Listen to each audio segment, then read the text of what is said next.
Hello, welcome to Inside the Summit League. We've got the wrap on the basketball season coming up, and actually the Fort Wayne men with at least one more game to play in the CIT, but we will take a look at how our teams fared in the NCAA and the NIT tournaments coming up in a little bit.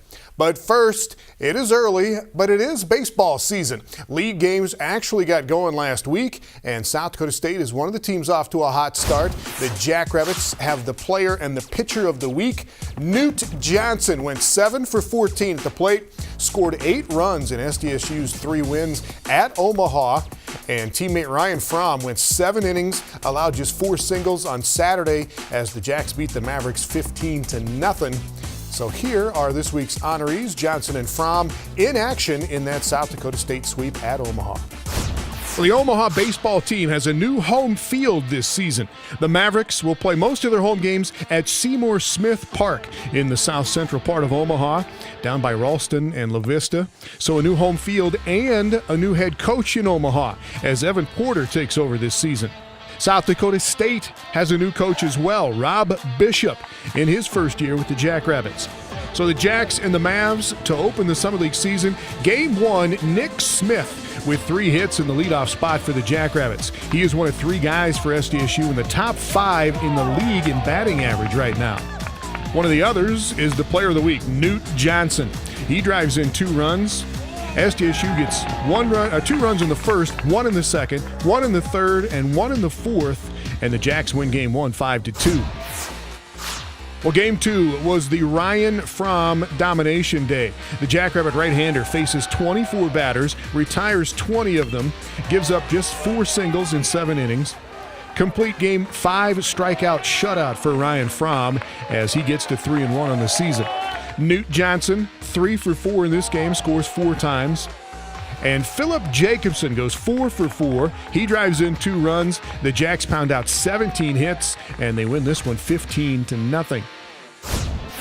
Omaha gets out to a 3-run lead in the first inning of game 3. Cole Patterson with a triple and an RBI and a run scored for the Mavericks.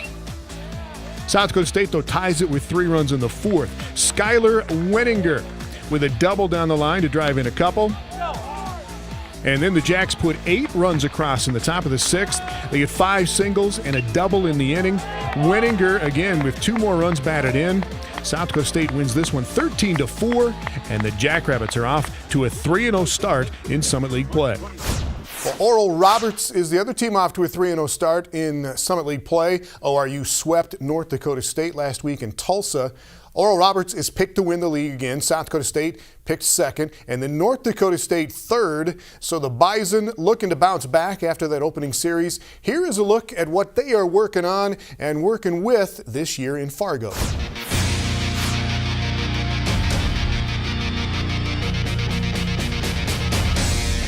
Really excited to get our guys outside and against some opponents and see what happens from there. I think the thing I'm most looking forward to is just every single pitcher on the staff going out there and competing and doing their best to help the team win every weekend. We have 6 senior pitchers, and we're going to rely on those guys to be the leaders of our pitching staff. And just like in baseball, if you have quality pitching and great defense, you have a chance to win. Luke Lind and Zach Mayo, Reed Funenstein, those are 3 senior pitchers for us, and then Blake Stockert and Jordan Harms. Those are 5 guys that are going to see quality innings. We have a lot of talented young guys all the way up through the seniors, and it's big for the seniors to kind of lead the younger guys in the right direction and help pass on the tradition that we've had as a pitching staff for the last number of years. Between Drew Farian and Ben Peterson, our senior right fielder, and Mason Perchalski, those are guys that have hit in the meat of our lineup for the past couple of years, and we're going to rely heavily on those guys to have good years and to carry the team, and then we build around those guys. The more experience, the better. Everyone will get a chance to play right away, and then depending on how everyone plays, we'll kind of solidify each spot. I think our offense has as much experience as it has since probably my freshman year, so I think that experience is going to be huge for us. Well, the seniors this year, they know what it's like to win a championship. They did it freshman year. We need to kind of get behind them and kind of solidify our roles and figure out how to get it done.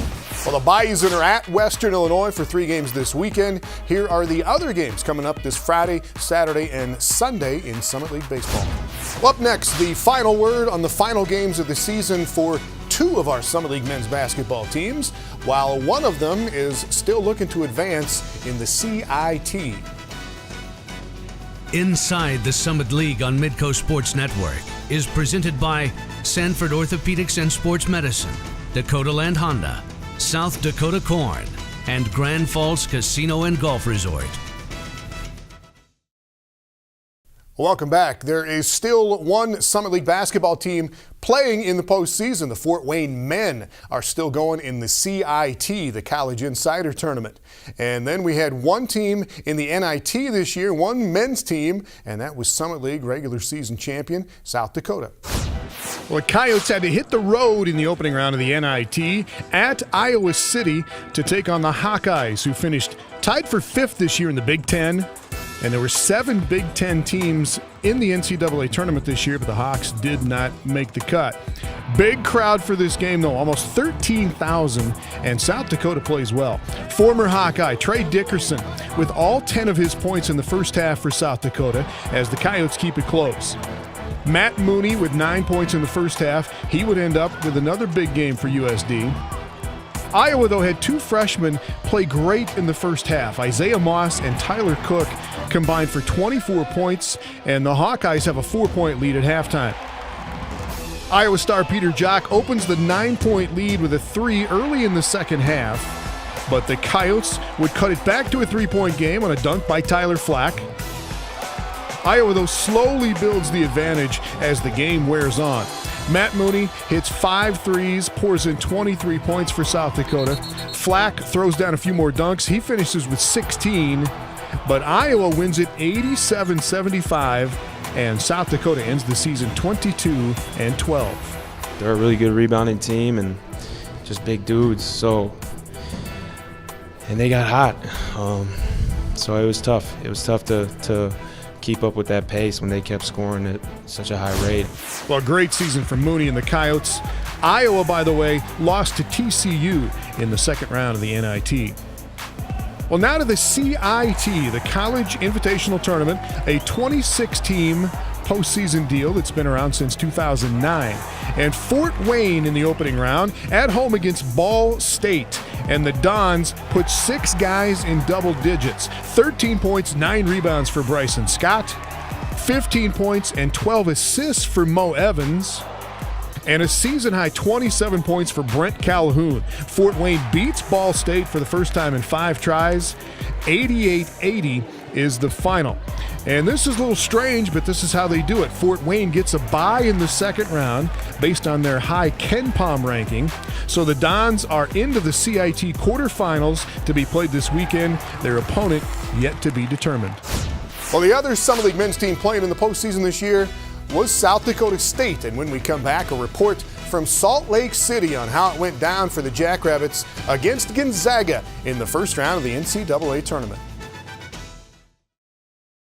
Well, for the 4th time in the last 6 years, South Dakota State represented the Summit League in the NCAA men's basketball tournament. And for the Jackrabbits, it comes to an end in the first round against Gonzaga, the #1 seed in the West region this year. Gonzaga is second in the country in field goal percentage defense, and they D'd it up, held the Jacks to 31% shooting in this game. Only a 4-point game at halftime. And South Dakota State played some defense too. They hold the Zags under 40% shooting, but the big dog in the West wins it by 20. David Brown was with the Jackrabbits in Salt Lake City, and he has this recap. South Dakota State ran with Gonzaga for most of the first half, but it was the Bulldogs who ran away with the game in the second half. The top seed in the West region takes down the 16 seed South Dakota State 66-46 in the first round of the NCAA tournament. More than what these stats say and more than what the win or the loss says, I just can't say enough how proud I am of our group and how they've competed the last month and a half of the season and into that game, through that game today. The resiliency of this team is off the charts, and just how we stuck together.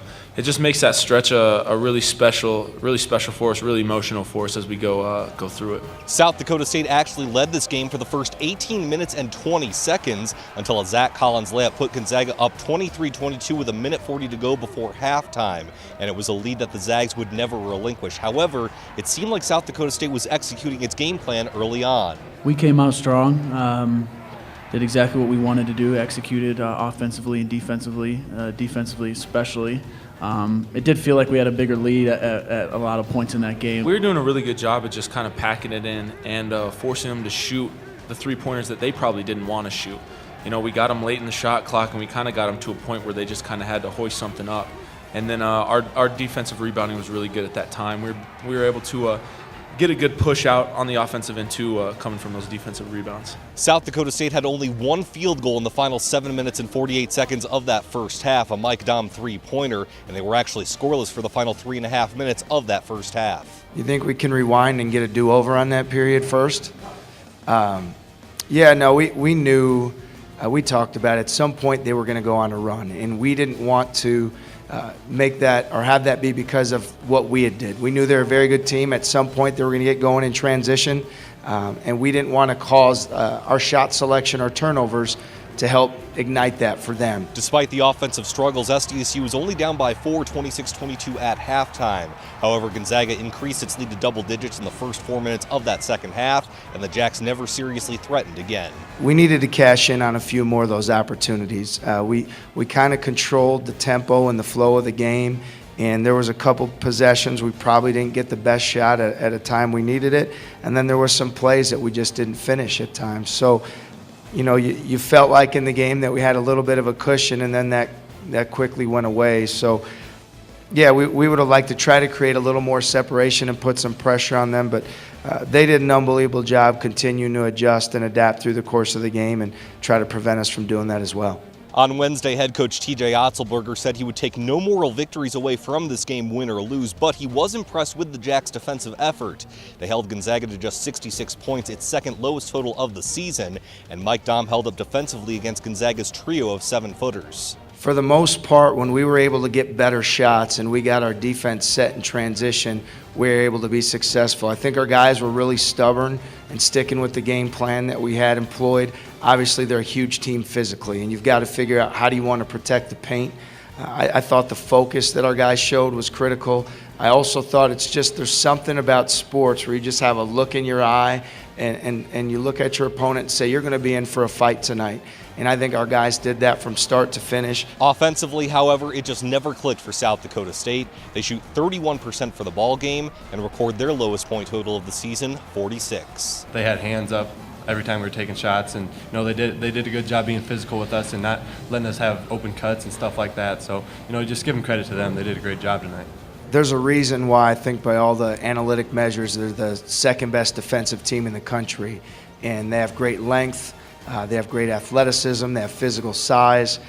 They really do a great job protecting the rim and guarding the three-point line. So they make it really tough on you. I thought they, defensively being in that game and us trying to score against them, and we definitely felt like that presence was there from start to finish. Obviously, the players and coaches were disappointed in the result, but they were also very reflective and very gracious in the post-game press conference. A lot of understanding of how the team fought its way out of the basement of the Summit League to get to the big dance. And next year, they only lose 2 players, their graduate transfers A.J. Hess and Michael Orris. That means the world to me. I mean, it's exactly what me and Coach TJ talked about the first time we talked, and exactly what I wanted for my life and for my last season. And to achieve it, with these guys and the group that we have of coaches and players around me, it's unbelievable, and I wouldn't trade it for the world.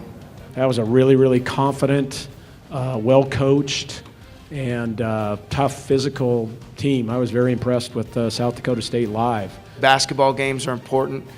But the life lessons at that group, what they learned, the character that they showed, how they can bind together as a team when their back was against the wall, what they've done moving forward as a group, and then the fight that they showed out there. To me, it's the most remarkable team I've been around in terms of togetherness, competitive spirit, and I can't say enough about the pride I take in coaching those young men and what South Dakota State basketball stands for today. And as we move forward, it's something really special, and it's an honor to be a part of it. With the Jackrabbits in Salt Lake City, Utah, I'm David Brown. Well, thank you, David. South Dakota State finishes the year 18-17, won 10 of their last 14 games this year. And Summit League Player of the Year Mike Dahm finishes the season second in the nation in scoring at 25.1 points per game. Up next, our women's representatives in the basketball postseason, Western Illinois in the NCAAs, and 3 other Summit squads in the WNIT. Welcome back. The top 4 women's basketball teams in the Summit League were all chosen to play in the postseason this year. Had Summit League tournament champion Western Illinois in the NCAA tournament, and then IUPUI, South Dakota, and South Dakota State in the WNIT. Western Illinois in the NCAA women's tournament for the first time since 1995, and the Leathernecks facing a very good Florida State team in the opening round. Western leads 19-12 at the end of the first quarter, but Florida State comes back, and it's just a 2-point game at halftime. Florida State by 2. Taylor Higginbotham leads Western Illinois with 20 points, but Florida State speeds it up in the late goings. They pull away in the second half and win it by 21. Western Illinois finishes a fabulous season this year at 26-7 overall.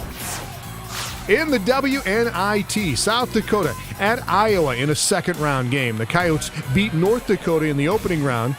Allison Arns with 24 points, 6 rebounds, 6 assists for South Dakota. And the Yotes lead this game late in the third quarter.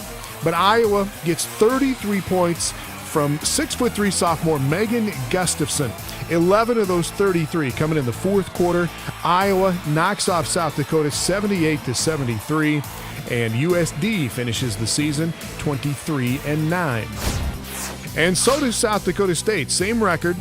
Jackrabbits at home in a second-round NIT game against Colorado.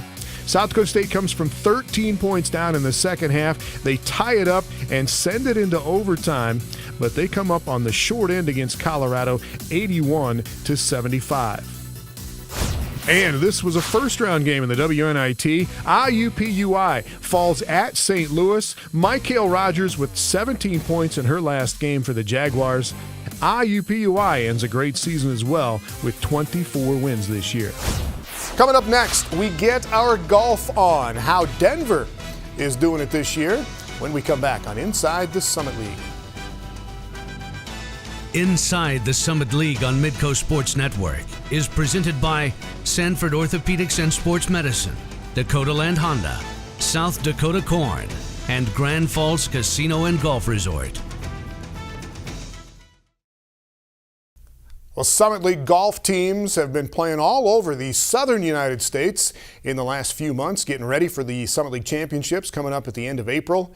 The Denver women, for instance, play this weekend in the LSU Classic in Baton Rouge, Louisiana, while the Denver men are actually in Eugene, Oregon for the Duck Invitational. Here's a look at both Pioneer squads from Shane Carney in Denver. For the third time in 4 years, the Denver men's golf team has been selected as the preseason favorites to finish at the top of the Summit League at the end of April. But the Pioneers fully expect to be playing into May. You know, the big goal for this program is NCAA Finals. They've been to NCAA Regionals, but NCAA Finals, only the last 30 teams in the country survived to go to NCAA Finals. So that's my dream, that's my goal. Expectation, yes. Senior Petter Michelson and junior Chris Cordy emerged as leaders for the Pioneers in the fall. Michelson picked up a tournament win at the Paintbrush Invitational back in October, and Cordy led the team in stroke average over 5 fall tournaments. I think we had a lot of good individual performances in the fall, but we got to come together as a team to get 4 good scores every round. And it's also kind of a momentum thing. Golf's a lot about momentum. We're just trying to push ourselves and push each other for the most part. We know we can be one of the best teams in the country. We've got the talent, and we just need to start putting it all together. And the rest of the Pioneers will be vital in a push towards the NCAA Finals. Jake Kelly's very strong, another junior from Colorado. He's strong, and then we have a core of freshmen that are strong. and they're all fighting to earn that lineup spot as well. So, but we also have Michael Boylan and Johan Word that are pushing everybody, and they keep getting better as well. So it's fun to watch.